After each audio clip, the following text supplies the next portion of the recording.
My dear students, doctor James Tyler Kent രചിച്ച lectures on homoeopathic materia medica എന്ന പുസ്തകത്തെ ആധാരമാക്കിയുള്ള ഈ പ്രോഗ്രാമിലേക്ക് നിങ്ങൾക്ക് ഏവർക്കും വീണ്ടും സ്വാഗതം. ഈ പരമ്പരയിലെ 86ാമത്തെ ഈ എപ്പിസോഡിൽ സൈലീഷ്യ എന്ന അധ്യായത്തിൻ്റെ 7ാം ഭാഗമാണ് നമ്മൾ പരിശോധിക്കുന്നത്.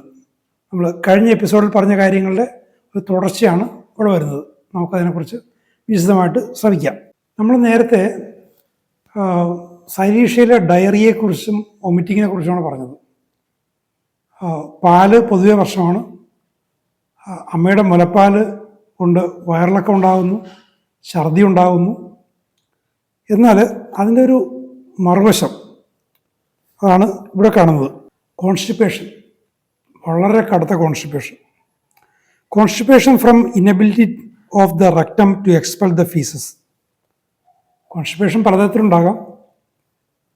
ഇവിടെ ഈ റെക്ടത്തിൻ്റെ ഇനബിലിറ്റി, അതിൻ്റെ മൂവ്മെൻറ്റ്സ് കൊണ്ട് ഈ ഫീസസിനെ പുറന്തള്ളാനുള്ള കഴിവില്ലായ്മ കൊണ്ടുള്ള constipation. It is seldom that the stool lies in the rectum without urging like alumina. There is much urging to stool but inability to expel. അപ്പോൾ അലൂമിനയാണ് ഇത്തരം അവസ്ഥയിൽ പൊതുവെ പറയുന്ന ഒരു ഔഷധം. പക്ഷേ അലൂമിനയ്ക്ക് അർജുമില്ല, കെട്ടിക്കിടക്കുന്നു, മൂവ്മെൻറ്റുമില്ല, പോകുന്നില്ല. പക്ഷെ ഇവിടെ അങ്ങനെയല്ല. അർജുണ്ട്, ആവശ്യത്തിന് അർജുണ്ട്, പക്ഷേ ഇതിനെ എക്സ്പെൽ ചെയ്യാനുള്ള കഴിവില്ല. സൈലീഷ്യയും അലൂമിനിയും തമ്മിലുള്ളൊരു വ്യത്യാസം. സൈലീഷ്യക്ക് അർജുണ്ട്, അലൂമിനിയക്ക് അർജില്ല. The stool may be in small balls or large and soft or large and hard, but there is much straining and sweating about the head and great suffering while straining. The rectum becomes impacted. He strains until he is weak and exhausted. The stool slips back and he gives up in despair.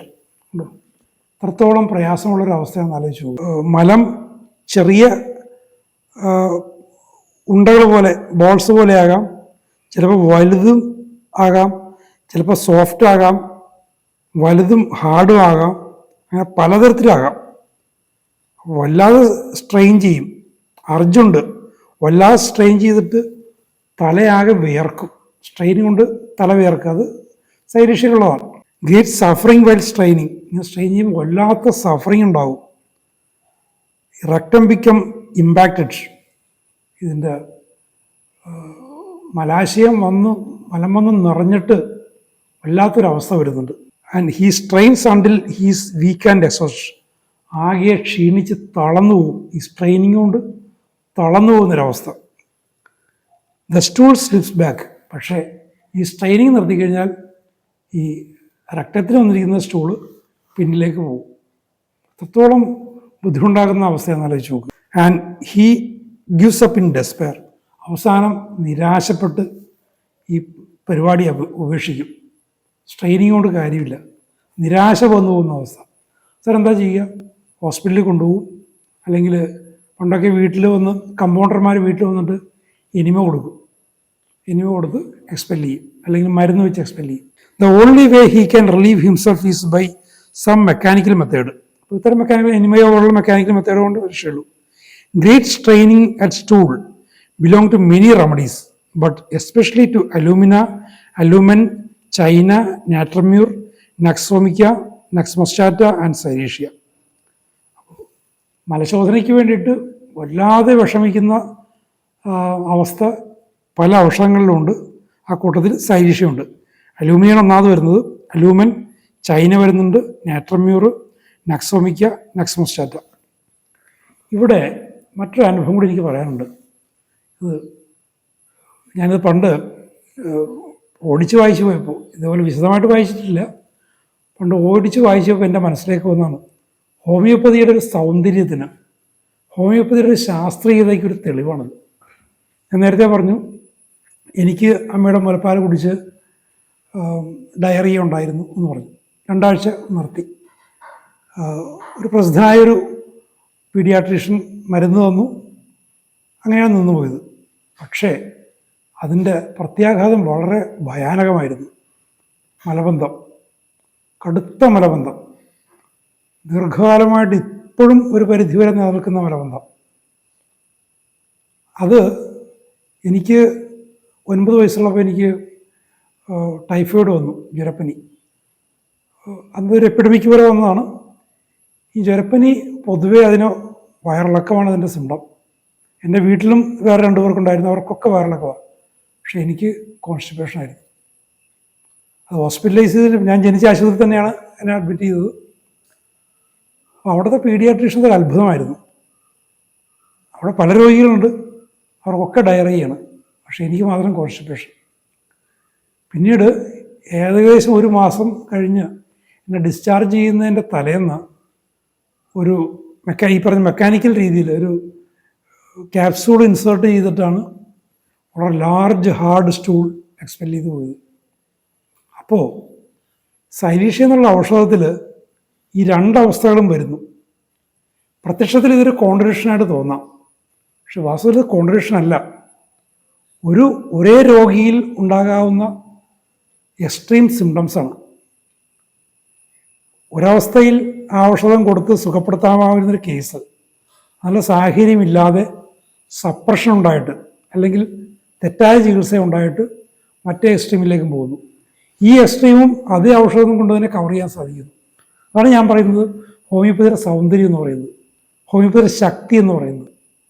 ഒറ്റ ഔഷധം കൊണ്ട് ഒരു പേഷ്യൻറ്റിന് വ്യത്യസ്ത കാലഘട്ടത്തിൽ ഉണ്ടാകാവുന്ന extreme കണ്ടീഷൻസിനെ ഒരേപോലെ cover ചെയ്യുക. അപ്പോൾ എത്രത്തോളം വിലപ്പെട്ട അമൂല്യമായൊരു ഔഷധമാണ് സൈലീഷ്യ എന്ന് പറയുന്നത്. ഞാൻ ബാബുചേട്ടൻ ഇതിനെക്കുറിച്ച് പറഞ്ഞൊരു കാര്യം ഞാൻ നിങ്ങളോട് പറഞ്ഞു. ഹൈ പൊട്ടൻസീസ് ജീവിതത്തിൽ ഒറ്റ ഡോസ് മാത്രമേ കൊടുക്കാൻ പാടുള്ളൂ എന്ന് പറഞ്ഞു കേട്ടിട്ടുണ്ട്. കാരണം സൈലീഷ്യയുടെ ശക്തി കൊണ്ടാണ്. അത്രയ്ക്ക് powerful, deep acting, long acting മെഡിസിനാണ്. ഒരു വ്യക്തിയുടെ കോൺസ്റ്റിറ്റ്യൂഷനിലേക്ക് അത്രയ്ക്ക് ആഴത്തിൽ ഇറങ്ങിച്ചെന്ന് ആ കോൺസ്റ്റിറ്റ്യൂഷനെ മാറ്റാൻ കെൽപ്പുള്ള ഔഷധങ്ങളിലൊന്നാണ് സൈലീഷ്യ. അതുകൊണ്ടാണ് ഒരു വ്യക്തിയിൽ വരാവുന്ന സ്വാഭാവികമായിട്ട് വരുന്ന അല്ലെങ്കിൽ സപ്രഷൻ കൊണ്ടുവരുന്ന 2 അവസ്ഥകളെയും അല്ലെങ്കിൽ വ്യത്യസ്തമായ ഔഷധങ്ങളെ ഒരേപോലെ അത് കവർ ചെയ്യുന്നത്. അത് ഹോമിയോപ്പതിയുടെ ശാസ്ത്രീയതയ്ക്ക്, ഹോമിയോപ്പതിയുടെ സൗന്ദര്യത്തിന് ഒരു തെളിവ് കൂടിയാണ്. Silicea has removed tapeworm when the symptoms agree. ലക്ഷണങ്ങൾ യോജിക്കുമ്പോൾ നാടവരെ എക്സ്പെൽ ചെയ്യാൻ സൈലീഷ്യക്ക് സാധിച്ചിട്ടുണ്ട്. Symptoms agree. കൽക്കേറിയ സൾഫോണ്ട് ഇക്കാര്യത്തിൽ സാദൃശ്യം പറയുന്നുണ്ട്. കൽക്കേറിയ സൾഫും സൈലീഷ്യയും. It has also cured fistulous openings. Patients who have a tendency to phthisis are subject to abscess about the region of the rectum that breaks inside or out and form complete or incomplete openings. അപ്പോൾ ഒരു ക്ഷയരോഗത്തിന് tendency ഉള്ളവർക്ക് ഈ രക്തത്തിൻ്റെ പുറമെയോ അകത്തോ അല്ല രക്തത്തിനും ജെൻറ്റലിനും ഇടയ്ക്കുള്ള ഭാഗത്തോ ഒക്കെ ഈ പറയുന്ന മാതിരി ഓപ്പണിങ്സ് ഉണ്ടാകാൻ, ആബ്സസ് ഉണ്ടായിട്ട് ഓപ്പണിംഗ് ഉണ്ടാകാനുള്ള ഒരു സാധ്യതയുണ്ട്. These seem to take the place of what would otherwise come. അതായത് മറ്റു തരത്തിൽ പറഞ്ഞാൽ വരാമായിരുന്നു, അതായത് ക്ഷയരോഗം വരാമായിരുന്നതാണ്. പക്ഷെ എന്തുകൊണ്ടോ ക്ഷയരോഗം മാനിഫെസ്റ്റ് ചെയ്തില്ല. പകരം വന്നതാണ് ഈ രക്തത്തിൻ്റെ ഭാഗത്തുള്ള അകത്തോ പുറത്തോ വന്ന abscess. And if healed by operation or other external means the tendency is to end in chest trouble. അപ്പോൾ ക്ഷയരോഗം വരേണ്ടിയിരുന്നതാണ്, പക്ഷേ എന്തോ സാഹചര്യത്താൽ ആബ്സസ് വന്നു. ഇനി ഈ ആബ്സസിനെയും സർജറിയോ അല്ലെങ്കിൽ മറ്റെന്തെങ്കിലും എക്സ്റ്റേണൽ ആപ്ലിക്കേഷനോ കൊണ്ട് മാറ്റാൻ ശ്രമിച്ചാൽ എന്ത് പറ്റും? അവസാനം ചെന്നെത്തുന്നത് ഈ ക്ഷയരോഗത്തിൻ്റെ അവസ്ഥയിലാണ്, അല്ലെങ്കിൽ ചെസ്റ്റിൻ്റെ ട്രബിളിലാണ്. അപ്പോൾ കറസ്പോണ്ടൻസ് ഓഫ് ഓർഗൻസ് എന്ന് പറഞ്ഞ കാര്യത്തിൽ ഒരു അസാധാരണ കറസ്പോണ്ടൻസ് ഉണ്ട്. രക്തവും ചെസ്റ്റും തമ്മിലുള്ളൊരു കറസ്പോണ്ടൻസ്. ഈ ചെസ്റ്റ് ട്രബിൾ എങ്ങനെയാണ്? Either in form of a fixed catarrh or tubercular infiltration. ഒന്നുകിൽ അത് ഒരു സുസ്ഥിരമായ ഒരു കാറ്റാറ ആകാം, അല്ലെങ്കിൽ ട്യൂബർക്കുലർ ഇൻഫിൽട്രേഷൻ ആകാം. Silicea is one of the remedies that turns the constitution into order. ഉണ്ടോ? നേരത്തെ പറഞ്ഞില്ലേ, ഒരു വ്യക്തിയുടെ, ഒരു പേഷ്യൻറ്റിൻ്റെ കോൺസ്റ്റിറ്റ്യൂഷനെ, ക്രമം തെറ്റിയ കോൺസ്റ്റിറ്റ്യൂഷനെ ക്രമപ്പെടുത്താൻ തക്ക ശക്തിയുള്ള ഒരു ഔഷധമാണ് സൈലീഷ്യ. അത്രക്കൊരു സ്ട്രോങ് കോൺസ്റ്റിറ്റ്യൂഷണൽ റെമഡിയാണ് സൈലീഷ്യ.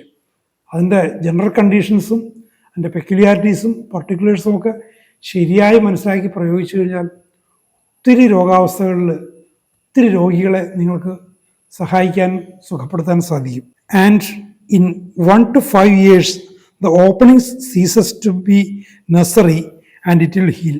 അപ്പോൾ നേരത്തെ പറഞ്ഞ ഓപ്പണിങ്സ്, രക്തത്തിൻ്റെ പരിസരത്ത് വരുന്ന ഓപ്പണിങ്സ് ഒരു 1 മുതൽ 5 വർഷങ്ങൾക്കകം അത് സ്വാഭാവികമായിട്ടും ഹീൽ ചെയ്തു പോകും. കാരണം സൈലീഷ്യ അത്രയ്ക്ക് പെട്ടെന്ന് ഒരു റിസൾട്ട് ഉണ്ടാക്കുന്നതല്ല. പക്ഷേ ചെസ്റ്റ് കംപ്ലയിൻസും ക്ഷയരോഗം പോലുള്ള മാരകാവസ്ഥകൾ ഉണ്ടാക്കാതെ ഏതാനും വർഷങ്ങൾ കൊണ്ട് അത്തരം ആബ്സസും മാറി രോഗി പൂർണ്ണ സൗഖ്യത്തിലേക്ക് എത്തും. അപ്പോൾ അയാളുടെ ആ കോൺസ്റ്റിറ്റ്യൂഷൻ മാറി എന്നുള്ള അർത്ഥം. Surgeons heal it up at once and for a time the patient is comfortable but in a few years he breaks down. അപ്പോൾ ഇത് സർജൻസ് ഈ വർഷങ്ങളൊന്നും എടുക്കാതെ പെട്ടെന്ന് അവരുടെ കത്തിയും മറ്റുമൊക്കെ കൊണ്ട് ഇത് മുറിച്ച് മാറ്റി ഡ്രസ് ചെയ്ത് വെക്കും. പക്ഷേ എന്താ പറ്റുക? രോഗിയുടെ ചെസ്റ്റ് കംപ്ലയിൻസ് വരും. ചെസ്റ്റ് കംപ്ലയിൻസ് സാധാരണയിലും സീവിയറായിട്ടും വരുന്നത്. അവസാനം പേഷ്യൻറ്റിൻ്റെ ഒരു കംപ്ലീറ്റ് ബ്രേക്ക് ഡൗണിലേക്കാവും അത് എത്തുന്നത്. അത് ആ രോഗിയുടെ ജീവനെ തന്നെ അത് ഹാനികരമായി ബാധിച്ചേക്കാം. Causticum, berberis, calcarea carb, calcarea phos, graphites, sulphur etcetera are suitable in such cases. ഇത്തരം അവസ്ഥകളിൽ സൈലീഷ്യ മാത്രമല്ല, ഈ പറയുന്ന കോസ്റ്റിക്കം, berberis, കൽക്കേറിയ carb, കൽക്കേറിയ phos, graphites, sulphur, വീണ്ടും ഉണ്ട് എക്സെട്ര തുടങ്ങിയ ഔഷധങ്ങൾ ഇതിന് യോജിക്കും. ഇനി മറ്റു വിവരം കൂടി ഇവിടെ തരുന്നുണ്ട്. സൈലീഷ്യ ഹിയർ ഫോളോസ് തൂജ വെൽ. ഈ ഒരു അവസ്ഥയിൽ തൂജയെ സൈലീഷ്യ ഫോളോ ചെയ്യുന്നുണ്ട്. Suppurative conditions in the urinary tract, catarrh of the mucous membrane, old invertebrate catarrh of the bladder with pus and blood in the urine, copious stringy deposit in the urine. അപ്പോൾ ഇനി urinary പ്രശ്നങ്ങളാണ്. Urinary ട്രാക്റ്റിൽ തന്നെ ഒരു സൂപ്പറേറ്റീവ് condition, അവിടെ തന്നെ പഴുപ്പുണ്ടാകുന്നു, mucus മെംബ്രെയിനിൽ കാറ്റാറ ഉണ്ടാകുന്നു, ബ്ലാഡറിൽ പഴകിയ മാറാത്ത കാറ്റാറ കണ്ടീഷൻ, അതിനോടൊപ്പം പഴുപ്പും രക്തവും, മൂത്രത്തിലൂടെ പഴുപ്പും രക്തവും പോകുന്നു, മൂത്രത്തിൽ കോപ്പിയസ് സ്ട്രിഞ്ചി ഡെപ്പോസിറ്റ് ഉണ്ടാകും, prostatitis, suppuration, thick fetid pus from the urethra. യുറേത്രയിൽ നിന്ന്, മൂത്രാശയത്തിൽ നിന്ന് വളരെ ദുർഗന്ധമുള്ള പഴുപ്പ് വരുന്നു. പുരുഷന്മാരിൽ പ്രോസ്റ്റേറ്റീസ് വരുന്നു, സൂപ്പറേഷൻ വരുന്നു. ഒത്തിരി യൂറിനറി സിസ്റ്റമായിട്ട് ബന്ധപ്പെട്ട് ഒത്തിരി പ്രശ്നങ്ങൾ സൈലീഷ്യ കാണിക്കുന്നുണ്ട്. Gonorrhoea, pus or pus like discharge from the urethra, slight shreddy discharge, bloody purulent discharge. അപ്പോൾ ഗൊണേറിയ ഉണ്ടോ? തൂജയുമായിട്ട് ബന്ധമുണ്ട്. തൂജയെ ഫോളോ ചെയ്യുന്നു പറയുമ്പോൾ തന്നെ ആ ഒരു സൈക്കോട്ടിക് നേച്ചർ ഇതിനുണ്ട്. It is sometimes thick or is curdy. This is from any mucous membrane. അപ്പോൾ തിക്കാവാം, ചിലപ്പോൾ കേർഡിയാകാം. ഏത് മ്യൂക്കസ് മെംബ്രെയിനിൽ നിന്നും അത്തരം കാറ്റാറൽ ഡിസ്ചാർജസ് ഉണ്ടാകാം. Abscess along the penis, in the perineum, prostate gland, testes. ഇത്ര പ്രശ്നങ്ങളാണ്. പീനിസിൽ പഴുപ്പുണ്ടാകാം, പീനിസിനും ഏനസിനും ഇടയ്ക്കുള്ള പെരിനിയം എന്നുള്ള ഭാഗത്ത് ഉണ്ടാകാം, പ്രൊസ്റ്റേറ്റ് ഗ്ലാൻഡിലുണ്ടാകാം, ടെസ്റ്റിക്കിൾസിലുണ്ടാകാം, ഒക്കെ പഴുപ്പുണ്ടാകാം. Chronic inflammation and induration of the testes with much pain, testes feel as if squeezed, sensitive, painful. അപ്പോൾ ടെസ്റ്റിസിൽ കല്ലിപ്പ്, വല്ലാത്ത വേദന, ഞെക്കി പിഴിയുന്ന പോലുള്ള വേദന, വളരെ സെൻസിറ്റീവ് ആകുക. ഈ hydrocele in boys or adults, കുട്ടികളിലോ ആൺകുട്ടികളിലോ മുതിർന്നവരിലോ വൃഷണവീക്കം, hydrocele. In the male, importance, weakness of the genitals after coition, easily exhausted, lax power, exhausted if he has coition with anything like ordinary frequency. ഉണ്ടോ? അപ്പോൾ പുരുഷന്മാരിൽ importance ഉണ്ടാകാം, കൊയിഷന് ശേഷം ജെനിറ്റൽസിൽ വീക്ക്നെസ് ഉണ്ടാകാം, അൺയൂഷ്വൽ വീക്ക്നെസ് എന്ന് പറയുമ്പോൾ അതെങ്ങനെയാണ്? ഈസിലി എക്സോസ്റ്റ്, പെട്ടെന്ന് എക്സോസ്റ്റ് ആകുന്നു, സെക്ഷൽ പവർ ഇല്ലാതാകുന്നു. Exhaust as if he has coition with anything like ordinary frequency. സാധാരണ ഫ്രീക്വൻസിയിൽ ഉണ്ടായാൽ പോലുള്ള ഒരു എക്സോഷൻ ഉണ്ടാകുന്നു. ഈ takes him a week or 10 days to rest up. അപ്പോൾ ആ ഒരു കൊയ്ഷന് ശേഷമുള്ള ആ ഒരു ക്ഷീണാവസ്ഥയെ മറികടക്കാൻ ദീർഘസമയം വേണ്ടിയിരുന്നു, 10 ദിവസമൊക്കെ വേണ്ടിയിരുന്നു. അപ്പോൾ അസാധാരണമായ ഒരു ക്ഷീണാവസ്ഥ, ഒരു ഫ്രസ്ട്രേറ്റഡ് കണ്ടീഷൻ തന്നെ ഉണ്ടാകുന്നു. അപ്പോൾ ആ കാര്യത്തിൽ അഗാരിക്കസുമായിട്ടൊരു കമ്പാരിസൺ പറയുന്നുണ്ട്. Much sweating of the genitals with exhaustion, tired out in the spine, weak back. ജെൻറ്റൽസിൽ ഈ തളർച്ചയോടൊപ്പം തന്നെ വല്ലാതെ വിയർപ്പുണ്ട്. സൈരീഷ്യയുടെ ഒരു പൊതു സ്വഭാവമാണ് വിയർപ്പ്. സ്പൈനിൽ ക്ഷീണം, പിൻഭാഗത്ത് മുതുകുഭാഗത്ത് ക്ഷീണം, involuntary discharge of urine at night. ഇനി മൂത്രമായിട്ട് ബന്ധപ്പെട്ട് അങ്ങനെ ഒരു പ്രശ്നം കൂടിയുണ്ട്. കുട്ടികളിലും മറ്റുമൊക്കെ രാത്രിയിൽ കിടക്കയിൽ മൂത്രമൊഴിക്കുന്ന പ്രശ്നം. Enuresis in little boys and girls. ചെറിയ ആൺകുട്ടികളിലും പെൺകുട്ടികളിലും ബെഡ് വെറ്റിങ്, അതിനും സൈരീഷ്യ ഉപകരിക്കും. സൈരീഷ്യ ഓരോ ഘട്ടത്തിലും അതിൻ്റെ പ്രാധാന്യം നമ്മൾ വർദ്ധിച്ചതുപോലെ നമ്മൾ മനസ്സിലാക്കിക്കൊണ്ടിരിക്കുക. എത്രത്തോളം ശ്രദ്ധാപൂർവം പഠിക്കേണ്ടുന്ന, വളരെ സൂക്ഷ്മതയായിട്ട് പഠിക്കേണ്ടുന്ന ഒരു ഔഷധമാണെന്ന് ഓർക്കുക. കോൺട്രഡക്ടറി സിംറ്റംസ് ഉണ്ട്. ഇതിനെയൊക്കെ കെൻറ്റ് വായിക്കുമ്പോൾ ഉണ്ടാകുന്ന കൺഫ്യൂഷനായിട്ട് തെറ്റിദ്ധരിക്കാതെ ആ ഔഷധത്തിൻ്റെ ശക്തിയായിട്ട് മനസ്സിലാക്കി ശരിയായ രീതിയിൽ അതിനെ നിങ്ങൾ ഗ്രഹിച്ച് കോംപ്ലിക്കേറ്റഡ് കേസുകളെ സുഖപ്പെടുത്താൻ സൈലേഷ്യ പോലുള്ള ഔഷധങ്ങളെ നിങ്ങൾ ആശ്രയിക്കണം. അതിനാണ് ഈ ഒരു ലെക്ചർ കൊണ്ട് ഞാൻ ഉദ്ദേശിക്കുന്നത്. ഇതിൻ്റെ തുടർന്നുള്ള ഭാഗങ്ങൾ നമുക്ക് അടുത്ത എപ്പിസോഡിൽ കേൾക്കാം. ഈ പരമ്പര ഇനിയും സബ്സ്ക്രൈബ് ചെയ്യാത്തവരുണ്ടെങ്കിൽ ദയവായി സബ്സ്ക്രൈബ് ചെയ്യുക, വീഡിയോ ലൈക്ക് ചെയ്യുക. അടുത്ത എപ്പിസോഡിൽ നമുക്ക് വീണ്ടും കാണാം. Thank you very much for watching.